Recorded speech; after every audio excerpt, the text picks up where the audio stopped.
ഇടതുപക്ഷം തുടർന്നാൽ ഇടതുപക്ഷം തകരും.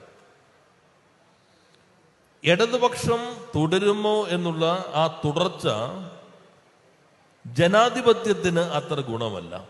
ഇതാണ് ഒരു പുതിയ കാഴ്ചപ്പാട്, നരേറ്റീവ് കൊണ്ടുവരുന്നത്. അതിൽ ഇടതുപക്ഷത്തോടൊപ്പം നിൽക്കുന്ന ആളുകളുടെ ചില പ്രതികരണങ്ങൾ ആഗണത്തിൽപ്പെടുത്തേണ്ടതില്ല. ഇപ്പോൾ വളരെ പ്രധാനപ്പെട്ട ചില സാഹിത്യകാരന്മാരൊക്കെ നടത്തുന്ന പ്രതികരണങ്ങൾ ഇടതുപക്ഷം നല്ല ജാഗ്രതയോടുകൂടി ശക്തിപ്പെടുത്തി മുന്നോട്ട് പോകണം എന്ന ആഗ്രഹത്തിന്റെ പ്രതിഫലനമായി കണ്ടാൽ മതി. നേരത്തെ എന്തായിരുന്നു ഇടതുപക്ഷത്തിന്റെ കുറവ്? കേരളത്തിൽ ഇടതുപക്ഷത്തിന് നേരത്തെ ഉണ്ടായിരുന്ന കുറവ് ഇവരെന്തുകൊണ്ട് കാലാവധി തികയ്ക്കുന്നില്ല, ഇവർ കാലാവധി തികച്ച് തുടർന്ന് എന്തുകൊണ്ട് ഭരിക്കുന്നില്ല? 57-59 2 വർഷമുള്ളൂ, 67-69 2 വർഷമുള്ളൂ, 80-82 2 വർഷമുള്ളൂ. പിന്നെ 87 എത്തിക്കഴിഞ്ഞപ്പോ കാലാവധി പൂർത്തീകരിക്കുന്നതിന് 1 വർഷം മുമ്പ് ലോകസഭാ തെരഞ്ഞെടുപ്പും നിയമസഭാ തെരഞ്ഞെടുപ്പും ഒന്നിച്ച് നടന്നോട്ടെ എന്ന് കരുതി രാജിവെച്ച് തെരഞ്ഞെടുപ്പിലേക്ക് വന്നു. അപ്പോഴും പറഞ്ഞു. അപ്പൊ പിന്നെ അതിന് ശേഷം പല സംഭവ വികാസങ്ങൾ ഉണ്ടായല്ലോ.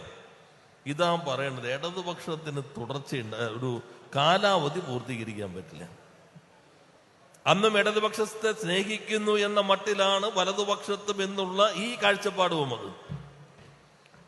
ഇപ്പൊ അതേ ആളുകൾ പറയുന്നു, അയ്യോ ഇവർ ഭരിച്ചു തുടരുന്നതാണ് പ്രശ്നം, നേരത്തെ കാലാവധി പൂർത്തീകരിക്കാത്തതാണ് പ്രശ്നം, തുടർന്ന് പോകാൻ കഴിയാത്തതാണ് പ്രശ്നം എന്ന് പറഞ്ഞിരുന്ന അതേ ആളുകൾ തന്നെ ഇപ്പോ പുതിയ സിദ്ധാന്തം അവതരിപ്പിക്കുകയാണ്, തുടർച്ചയാണ് കുഴപ്പം. ഒന്നുകൂടി കടത്തി പറയുന്നു, ജനാധിപത്യത്തിൽ മാറ്റങ്ങൾ ഉണ്ടാകണം. അപ്പൊ ഒറീസയിൽ നവീൻ പട്നായിക് മാറി BJP അധികാരത്തിൽ വന്നത് ജനാധിപത്യത്തിന്റെ സമ്പന്നമായ ഒരു വികാസമാണോ? ഡൽഹിയിൽ ആം ആദ്മി പാർട്ടി മാറി BJP അധികാരത്തിൽ വരുന്നത് സമ്പന്നമായ ജനാധിപത്യത്തിന്റെ പ്രതിഫലനമാണോ? മാറ്റം വേണം എന്ന് ആഗ്രഹിക്കുന്നവർ തമിഴ്നാട്ടിൽ സ്റ്റാലിൻ മാറണമെന്നതാണ് ജനാധിപത്യത്തിന്റെ ശക്തി എന്നാണോ വാദിക്കുന്നത്? അതാണോ വാദം? അതോ ഇടതുപക്ഷം മാത്രം തുടർന്നാലാണോ ജനാധിപത്യത്തിന് കുഴപ്പം? ഇടതുപക്ഷം തുടരുന്നത് ഈ നാട്ടിലെ ജനങ്ങളെ ആകെ ചേർത്ത് പിടിച്ച് മുന്നോട്ട് പോകുന്നത് തങ്ങൾക്ക് പ്രസക്തിയില്ലാത്ത കാലത്തേക്ക് എത്തിക്കുമെന്ന ധാരണ വലതുപക്ഷത്തിനുണ്ട്. തുടർച്ചയുമുള്ളത് ജനങ്ങൾ ആഗ്രഹിക്കുന്നുണ്ട്. എവിടെയാണ് ആശയക്കുഴപ്പം ഉണ്ടാക്കേണ്ടത്? ആശയക്കുഴപ്പം ഉണ്ടാക്കേണ്ടത് ഇടതുപക്ഷത്തെ സ്നേഹിക്കുന്ന ജനവിഭാഗങ്ങൾക്കിടയിലാണ്. നിങ്ങൾ സ്നേഹിക്കുന്ന ഇടതുപക്ഷം തകരാതിരിക്കാൻ ഇടതുപക്ഷം പരാജയപ്പെടണം. വലിയ സിദ്ധാന്തമാണ്.